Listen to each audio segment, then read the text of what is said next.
Hi, everyone. Welcome to Jonard Tool Talk podcast. Today we are with Trent Parker and Wayne Bunce. My name is Candace Jones, and I am the social media manager here at Jonard. Trent, if you could introduce yourself. Sure. Thank you for having me this afternoon. My name is Trent Parker. I am the director for the Electrical Trades Center, and that is the apprenticeship program for the International Brotherhood of Electrical Workers, Local 683, here in Central Ohio. Go Bucks. And Wayne, yourself? I'm the director of sales at Jonard Tools, but I started in the electrical field, so that's how I got roped into doing this podcast. Which brings me into our next topic. Today we're going to be discussing becoming an electrician, what it's like, the lifestyle, and all the details that go behind it. So let's start off. Trent, if you could tell us more about how you became an electrician. Sure. Well, my case is not exclusive, but I guess maybe a little bit different than a lot of our apprentices. Many of our apprentices come to the program, directly right out of high school. They've already kind of determined what they want to do. And in my case, I tried my hand at many things, including college. But right before I got into the apprenticeship program, I was a bartender, and I actually, made great money. But I didn't really have great benefits. And I was beginning or on the front side of starting a young family, and needed to find something that not only paid well, but had benefits to go along with that, so that I knew that, we would have health care coverage, retirement benefits, and things of those nature. So that's kind of where the decision was made for myself, and how I kind of decided to get into the apprenticeship.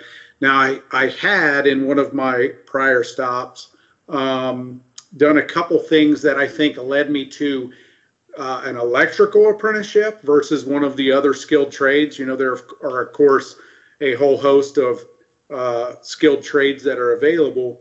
But I had worked for a home remodeler earlier during my high school years, and then spent some time in the audio video world, setting up for events, sound and video equipment. So I think those things kind of ultimately helped lead me to the electrical side of things.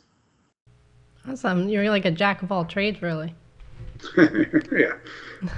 I'm sure that bartending skill came in handy after work too, right? Still does sometimes. It still does. What about you, Wayne? What made you become an electrician? I didn't have a choice. It was a family business, and I was born into it, obviously. I pulled my first wire when I was 8 years old. My dad tied a wire to my belt buckle and made me crawl through a crawl space, and that's pretty much when it started. So, but I also learned at a very young age that being an electrician in Central Ohio is not fun in the winter, especially. And I just thought, like, we work too hard for our money, to be honest. Us being a family-owned business, so I chose another career path. What were some of the things that you did?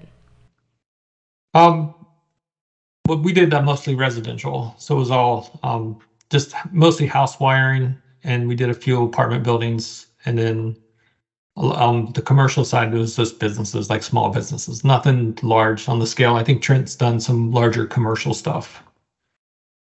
So. Yeah, I'll let you take over, Trent. What did you do? Well, as Wayne mentioned, our side of the business is almost exclusively commercial and industrial.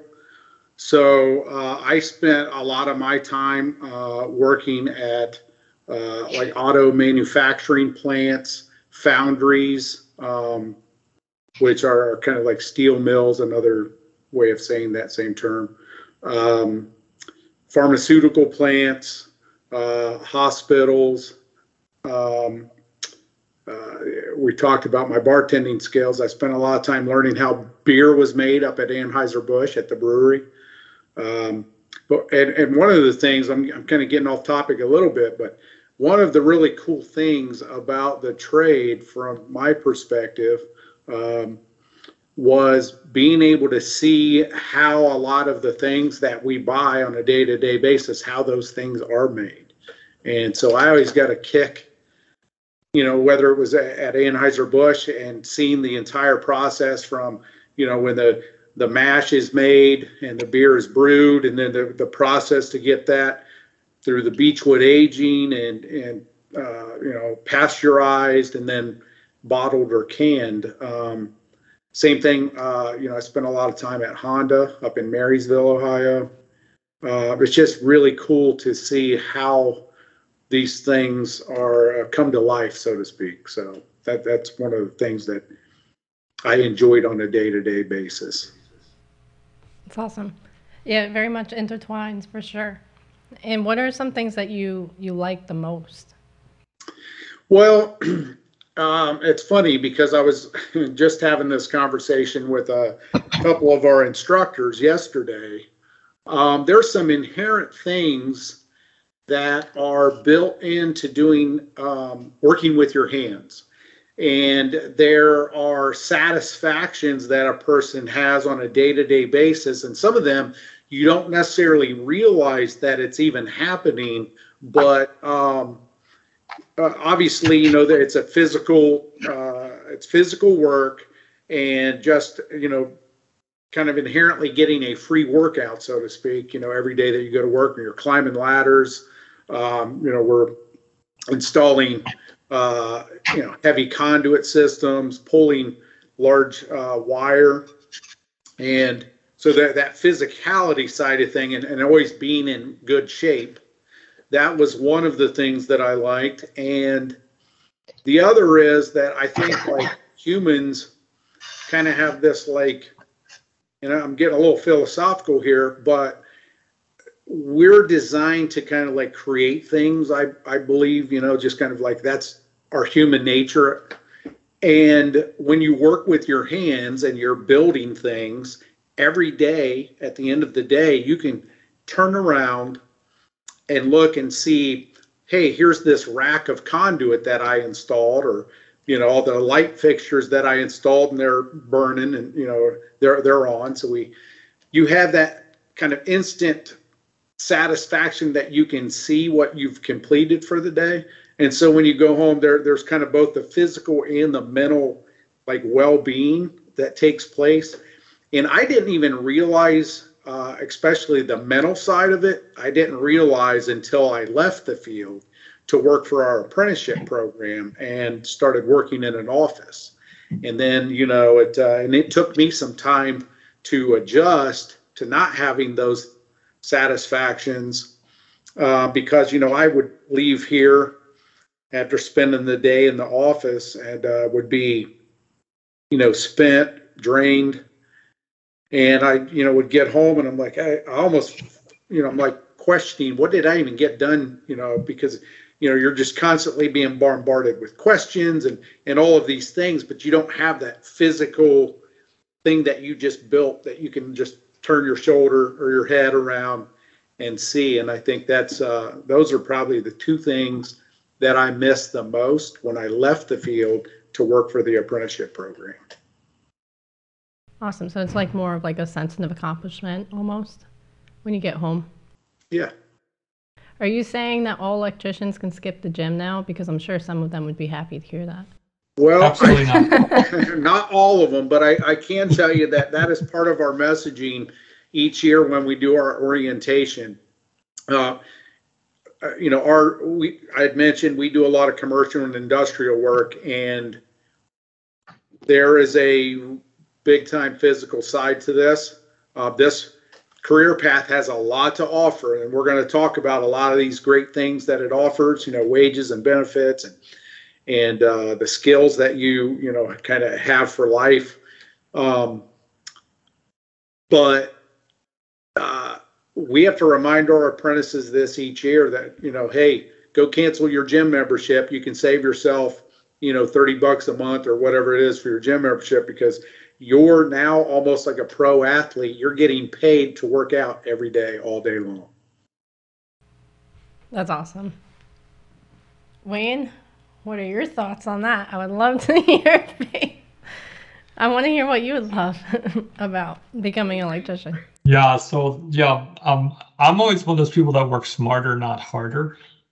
So like if I had an opportunity to sit down on a bucket and wire an outlet in, I was finding myself a bucket. And that is a true story. I got sent home by my dad. I had to walk home because I was wiring a laundromat and I was sitting on a bucket, scooting it down from one dryer or washer to the next.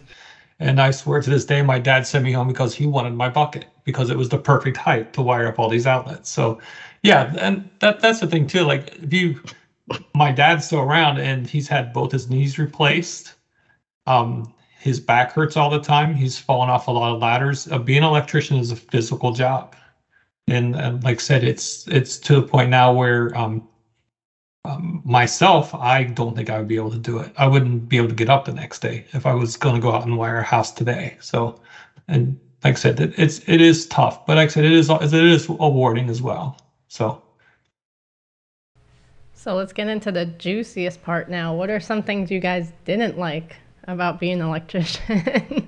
I'll let Wayne start. My list was a lot longer for that, but mine would be the cold in Ohio and then the heat in Ohio in the summer. Wire doesn't bend well when it's cold. It's hard to work with. The other thing too, especially on the residential side of things, is when people are building homes, the electricians and the plumbers and the HVAC guys are constantly tripping over each other. So you're always up against time. They're like, hey, we're going to do the drywall Friday and it's Tuesday and you don't have one wire in the house. So like you're always up against that kind of stuff where the electricians are always like, hey, hurry up, we're waiting for you. So the stress for that, especially on the residential side, we were always up against time. So, but those are the biggest things I didn't like. Right. What about you, Trent? Well, Wayne hit on a lot of the, especially in Ohio, the more common things that we hear and that I wouldn't disagree with. We have 4 seasons. 2 of them are pretty good. Sometimes it's extremely hot and extremely cold. Our classification for electricians is called inside wireman. That doesn't mean that you're going to be indoors all the time. That just means you're installing electrical systems inside of a customer's property line. So, it's not uncommon that, somebody's got to be in a ditch, run conduit banks. It may be raining, snowing, sleeting, or extremely hot out. But the great thing about this, on the flip side to that, is that, and I try to remind all of our apprentices when they're disgruntled or not necessarily enjoying whatever task they're currently doing at work, is that all of the bad jobs are going to end. But the flip side of that is all of the good jobs are going to end as well. So you enjoy the good ones when they're there, and when you're on a bad one, just remind yourself that this job's going to end at some point and you're going to be on a new project. So I've had some days where I was working at a quarry and I had to work on one of the big pieces of machinery that crushed the rocks. And I was at 7 a.m. in May floating across on a pontoon with my tool bag. And I thought, it really just doesn't get much better than this. So, you're going to have these ebbs and flows. But when you're on a bad one, just, it's like the weather in Ohio. All you got to do is wait a day, and more than likely you'll be doing something new. So, right. Well, the trenches builds character, right? Come out a little bit stronger after. Yeah, there are many different assignments or tasks that we call character builders. That's for sure. So. All right, so let's get to the meat. How are they going to pay their bills? How much does a typical electrician make starting and maybe like ending in their career? That's a great question. I tell everyone that I'm blessed that I guess kind of, landed on this finally when I made the choice to get into the apprenticeship program. And I'm reminded of how great this career is on a day-to-day basis because I have two young daughters that are not in the apprenticeship program.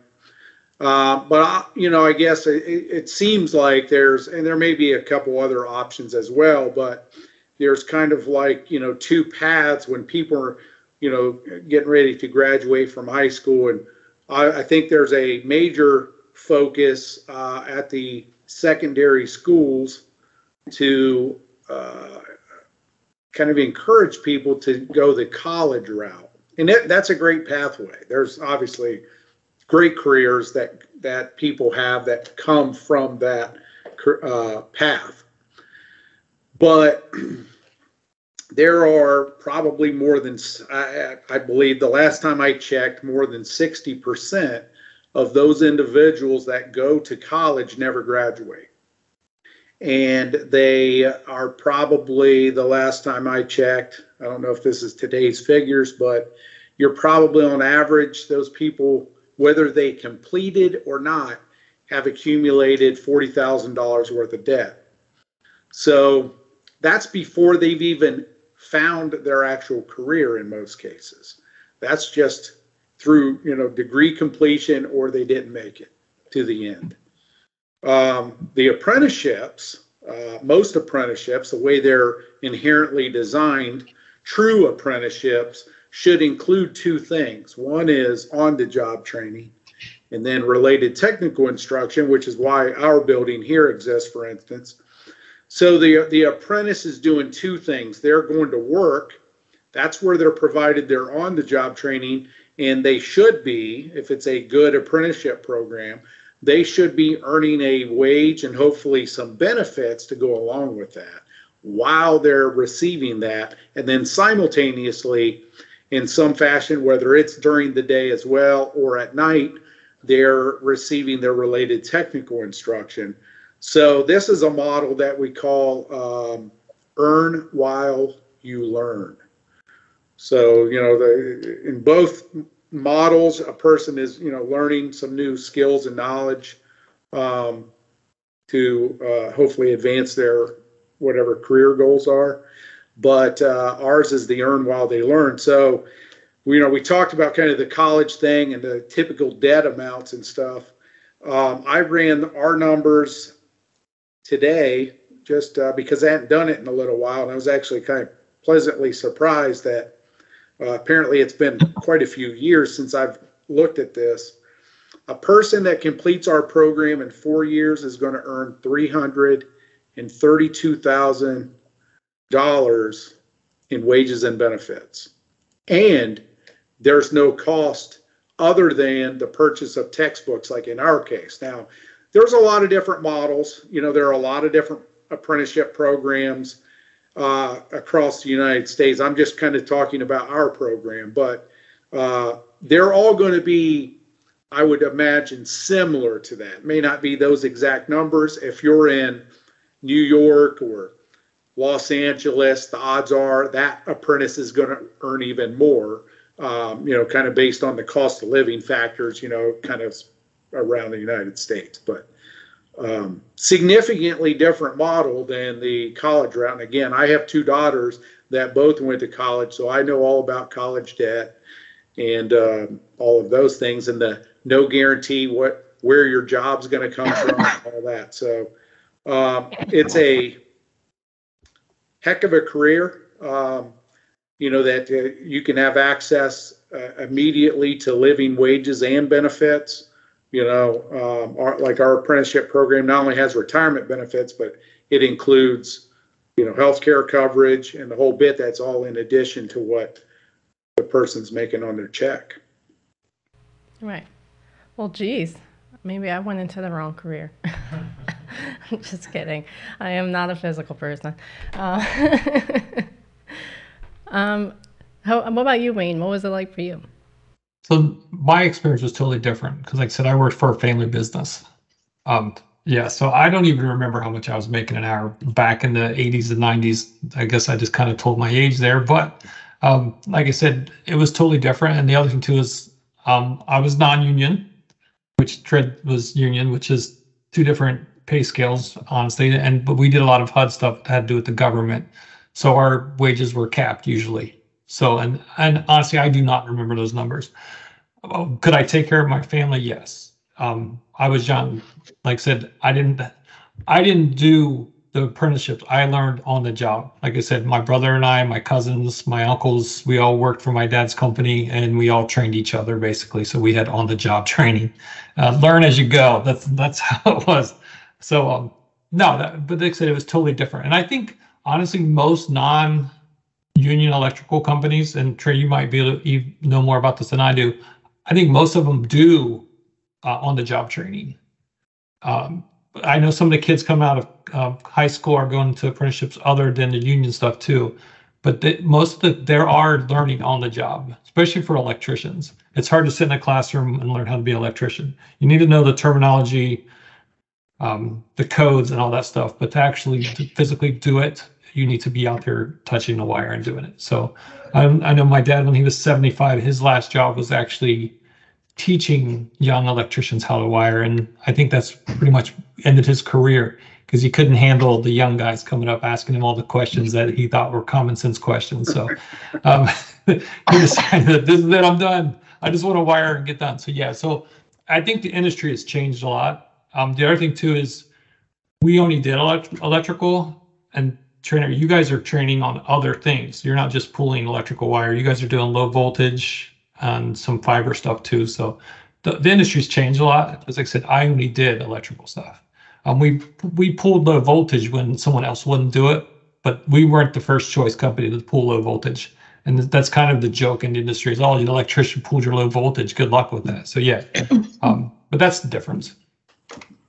Yeah, I would like to just add, but Wayne, I think there have been some changes because I have many friends that I went to high school with and different people that I've met just through the industry. But I think apprenticeship has become fairly universal in the construction side of things. Like I'm not as in tune with like the public utility side or utility side of the business as much. I'm familiar a little bit with the IBW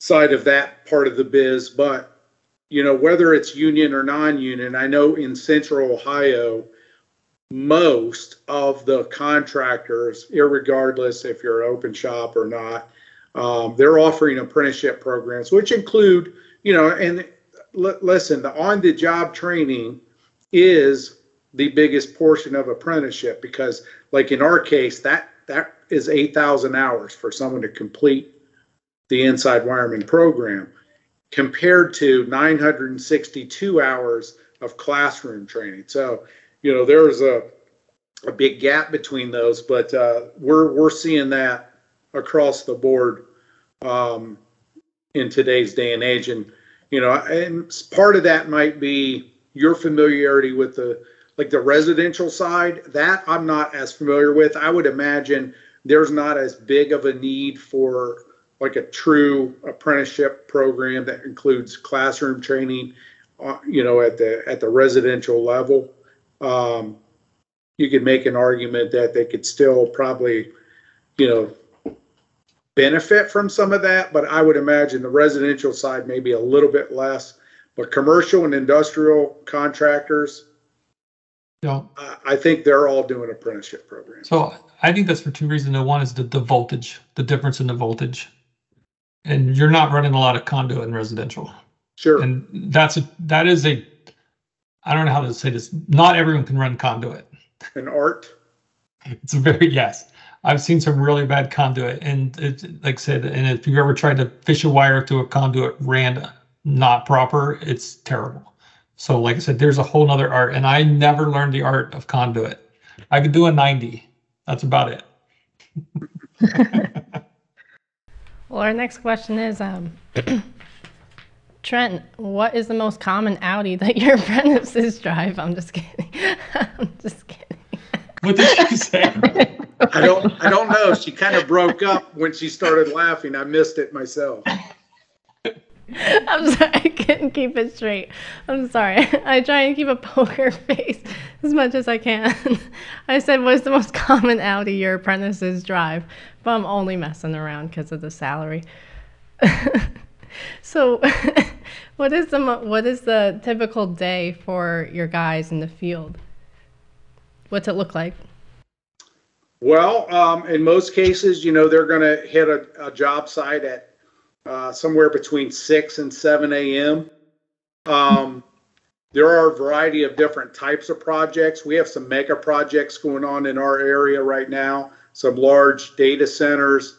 The largest building, I'm told, in the state of Ohio, it's an addition to Ohio State University, the new, I think it's the new James Cancer Center. All of those are going to look and feel a little bit different, but the commonalities are that, a person's going to be arrive, need to be in, some type of work clothes that is going to, either keep them warm or cool, depending on what time of the year that we're in. There are tools that they're going to need to provide and have with them each day that the contractor is going to expect that they have, and that anything outside of that tool list of the required things that they need to have with them, the contractor will provide for them.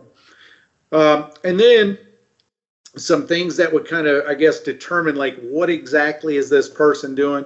Are they a first, second, third, or fourth year apprentice? Obviously, a first year apprentice is going to be doing a lot of the more mundane type of activities starting out in their career, like keeping the project clean, making sure that the journeyman that they're working with has whatever materials or tools that they need to kind of keep the process moving forward, being shown new things that maybe they haven't encountered yet and how to do that task.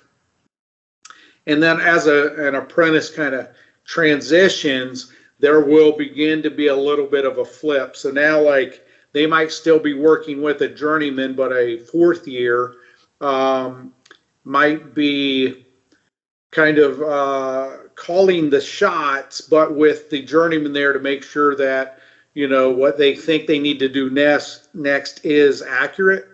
So kind of a little bit of a role reversal. And then the journeyman is now supporting the apprentice who might be performing the task. They'll go through their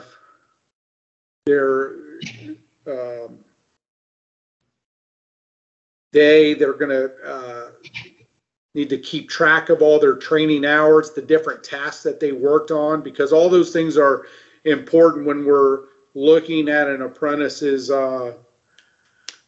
training. We need to make sure that they're getting like a wide assortment. So they have special forms that they have to complete. They're electronic for us now, but that's to ensure that a person hasn't just spent 2 years just learning how to install like PVC conduits in a ditch.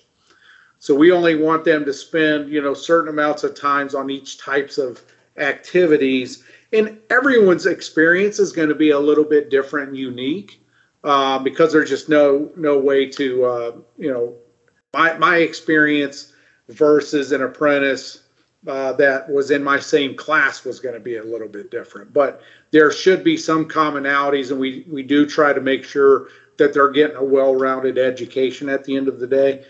And then the journeymen are also monthly. They fill out evaluations. That information's good so that we know, is this person progressing at a rate that they should, I guess, fairly be expected. Is there maybe something missing there that we, may need to kind of drop back and circle the wagons and provide them. As I had mentioned, it's very physical. It's dirty. It's dusty. Can be greasy. There's obviously a lot of hazards. There's a lot of safety training involved in being prepared, especially for commercial and industrial projects, like Wayne had mentioned. There's different voltages. All of those things bring hazards. There, cranes, overhead work that's occurring, and so sometimes there's training that we provide as part of the apprenticeship program, but sometimes during the day there may be special training that happens at work for a special situation. Let's say they need to work in a confined space. That's going to involve some special training.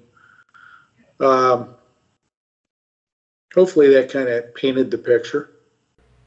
Oh, definitely. It was good to get some insight there. And from a non-union side, what's it look like, Wayne?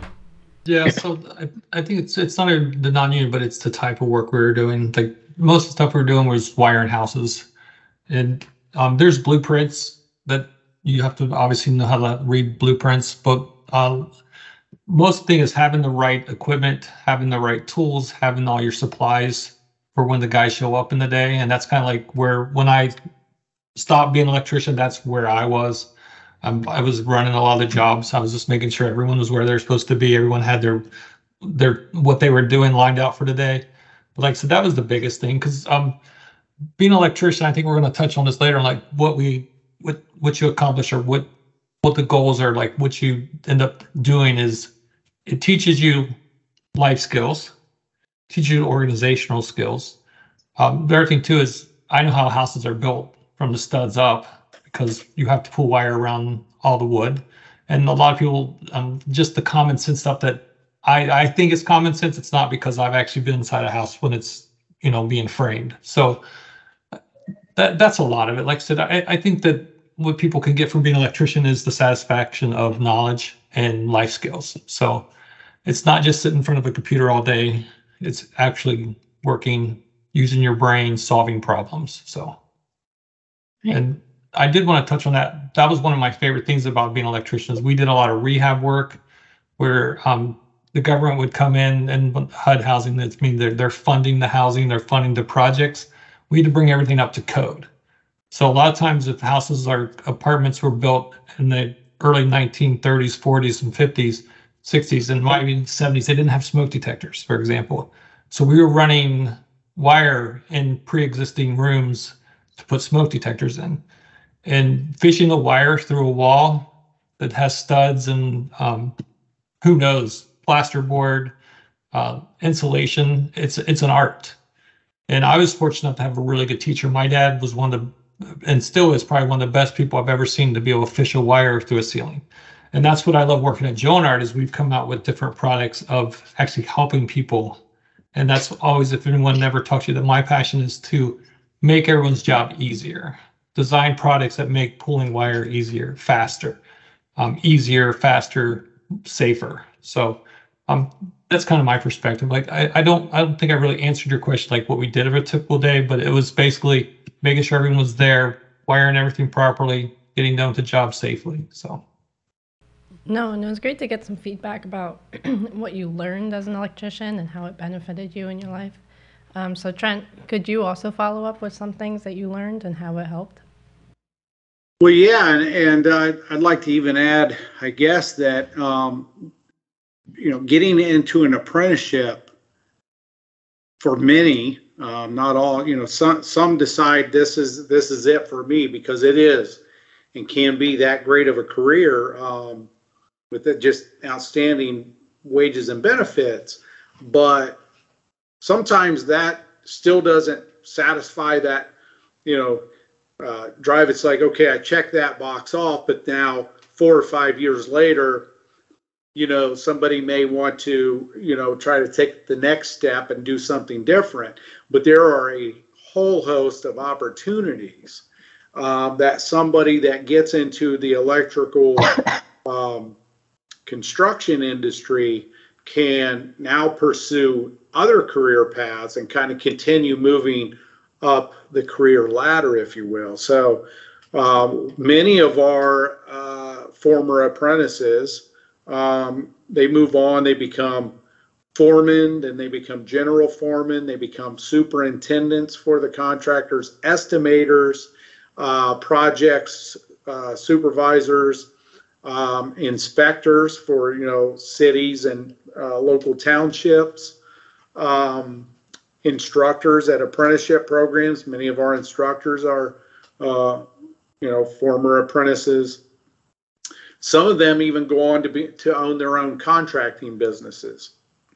We have a few that have gone on and gotten more into the AutoCAD design phase, and are working in the job trailer with engineers and architects, helping design 3D models of the buildings before they're built.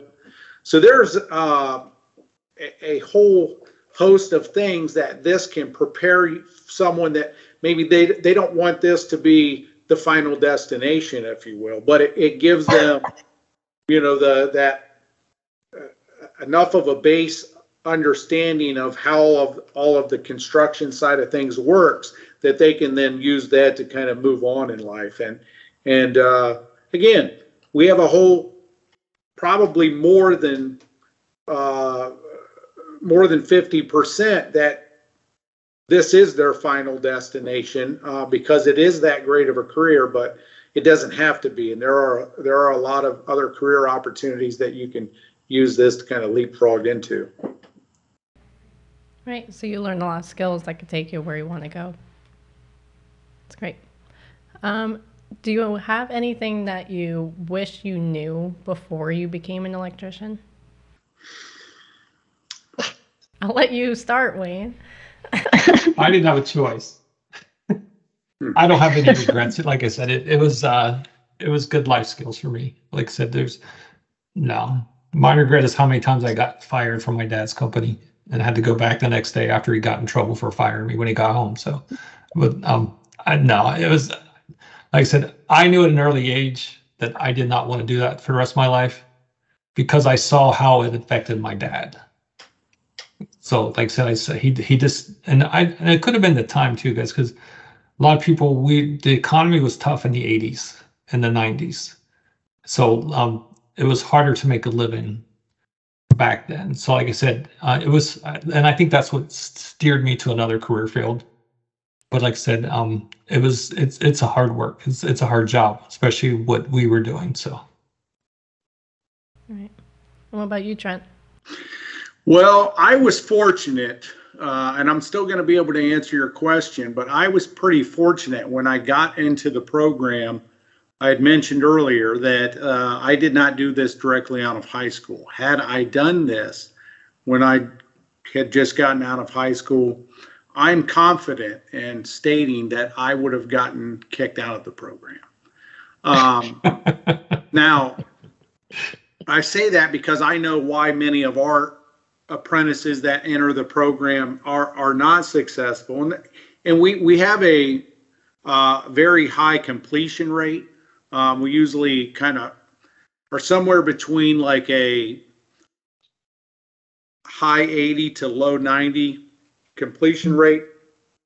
So our attrition rate's pretty low, but we still lose apprentices. But when you go and look at the apprentices that are unable to be successful, in most cases, they're younger, and I only mention that because the younger adults are sometimes not quite prepared. They can't do it's the soft skills that they lack often, like job site attendance.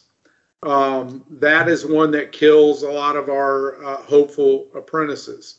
They're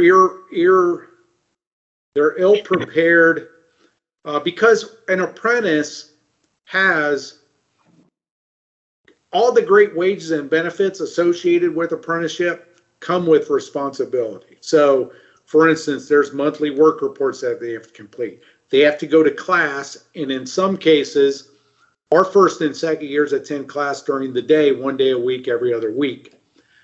The rest of our apprentices attend class in the evenings from 5 to 8 p.m.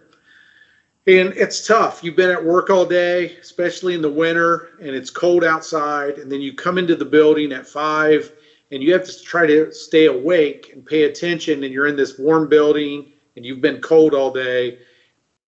And it's tough. And then you have to leave here after, class ends at 8, go home.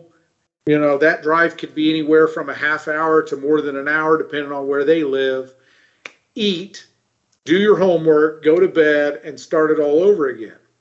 And that can be a challenge for many as well. So although I didn't experience it as much as many of these people did, only because when I got into the program, I'd mentioned I had a young family.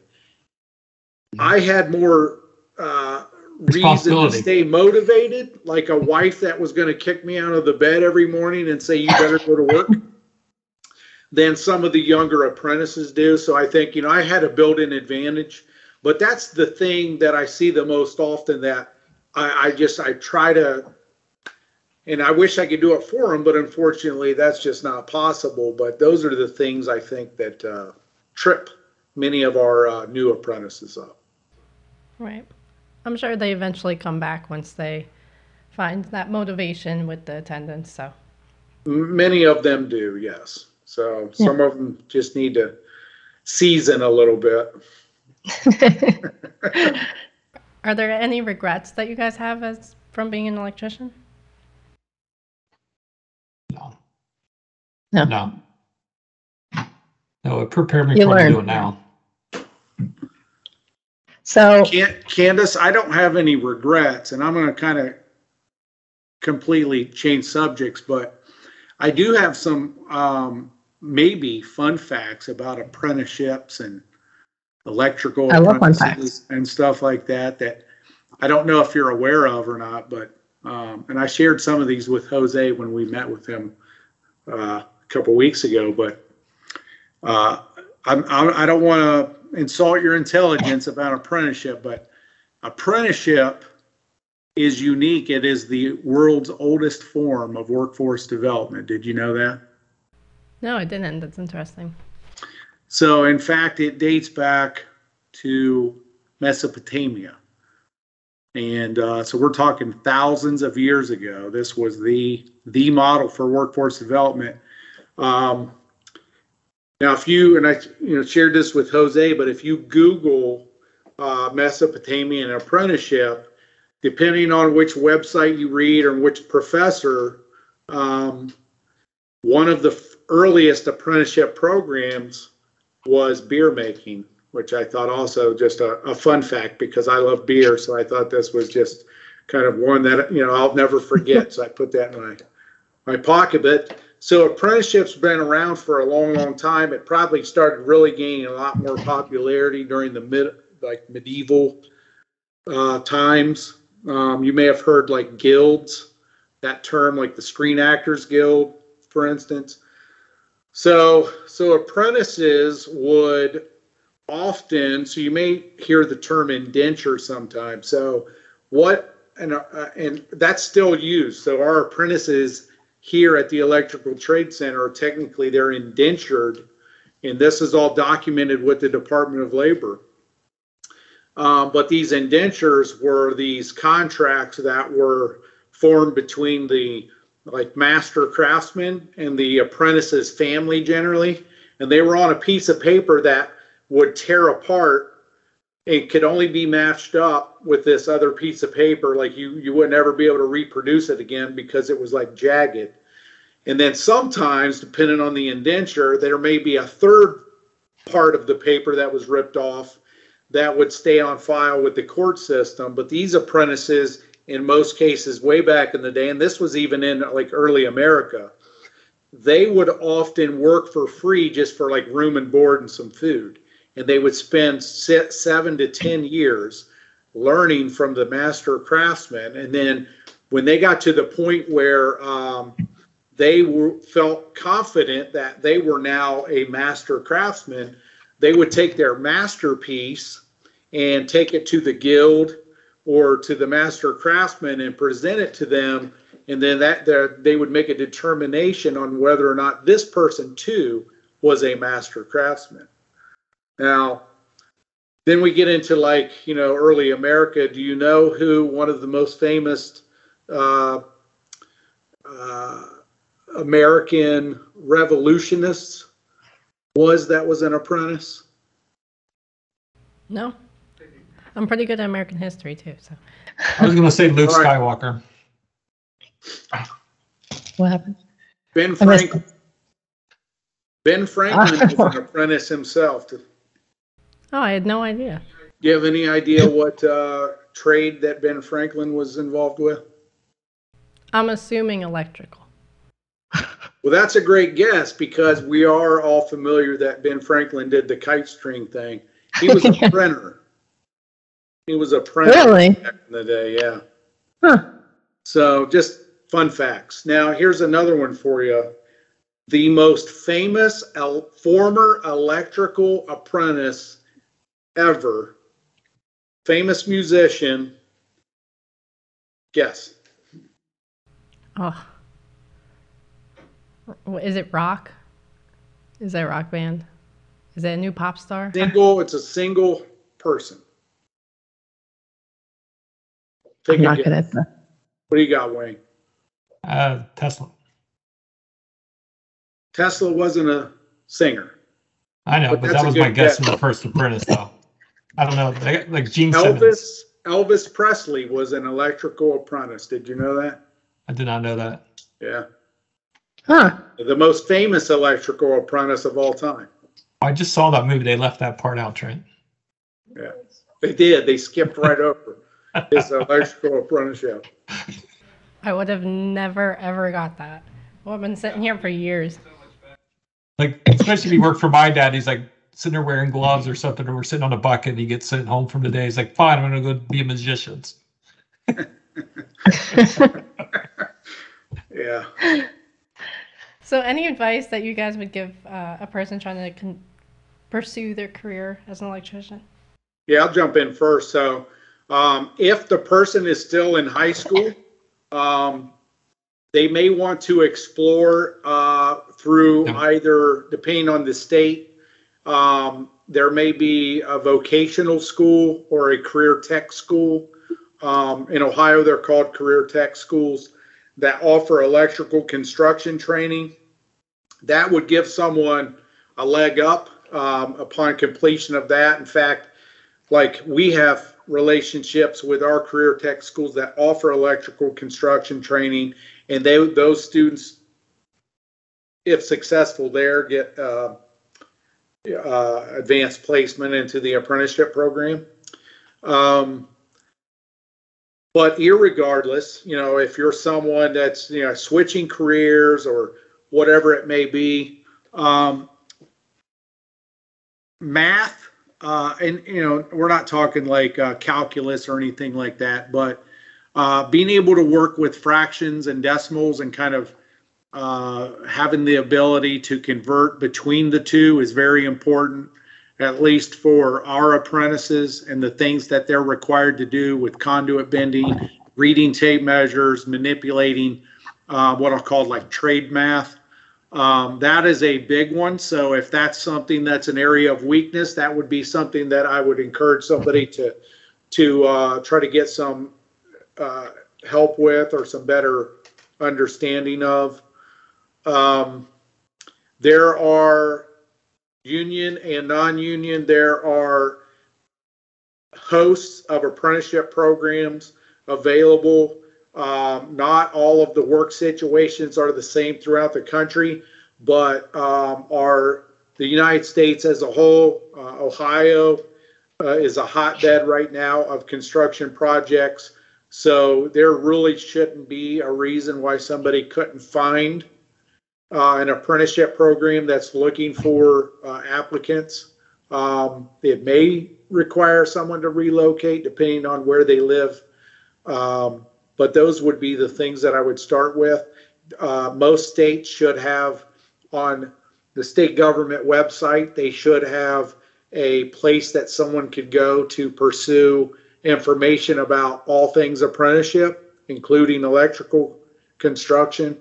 So that would be an area that I would encourage people to maybe go to locate the apprenticeship programs that are available in their area. Wayne, do you have anything that you want to add? Yeah, I think one thing that people think about it when you think about a career is longevity of that career, and how long has electricity been around, and how many houses have electricity in them, and how many buildings have. This is not going to be a career that's just going to end. It's a lifetime opportunity, and I knew that too when I was young, but I wanted to do more. And the other thing too is I think being an electrician or being a low voltage installer, or even like where our country's going now on the communication side, is everything's turned to fiber. Anything related to the infrastructure of our country is a good career path. So like I said, and you don't need to go to college and get a 4-year degree, and it's going to pay a lot more money. So like I said, Trent, I do have a question for you because we're running out of time. Is how does one sign up to be an apprentice? Like, how do they get into your school? Because I think we skipped over that, but like just let us close out with that. Sure. I mean, this is unique to our program. I would imagine it's going to be similar for most other programs. So our applications are found on our website. There are some other supporting documents that have to be supplied with the application for that to be complete, and then kind of move on to the next phase of the process. But in our case, a person has to be 18 years old. When they accept the apprenticeship offer, they can apply before that. They have to provide a copy of their birth certificate, a copy of their diploma or GED, and a copy of their high school transcripts.